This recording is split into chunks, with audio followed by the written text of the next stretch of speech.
Bunda Pendidikan Anak Usia Dini melakukan edukasi antisipasi banjir bagi para siswa di Taman Kanak-Kanak Pembina. PJ Bunda PAUD Aceh Tenggara Nyonya Fitriani Taufik mengatakan pemberian edukasi antisipasi banjir terhadap siswa dilakukan sebagai salah satu upaya agar anak tidak panik ketika menghadapi banjir.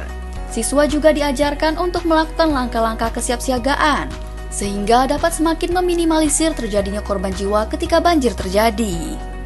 Assalamualaikum warahmatullahi wabarakatuh. Waalaikumsalam warahmatullahi wabarakatuh. Pada hari ini terlebih dahulu saya kenalkan diri sebagai Bunda PAUD. Nama saya Fitriani sebagai Bunda PAUD pada Kabupaten Aceh Tenggara. Pada hari ini kegiatan yang perdana saya lakukan yaitu mengunjungi TK Pembina Negeri di Kota Cane.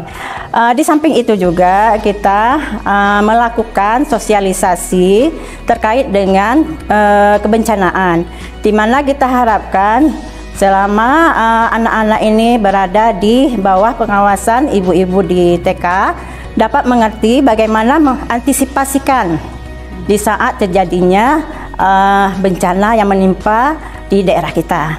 Sebagaimana kita ketahui bahwa di daerah kita ini rawan terhadap beberapa macam bencana gitu ya. Salah satunya mungkin banjir, banjir bandang, maupun mungkin ada angin kencang gitu ya.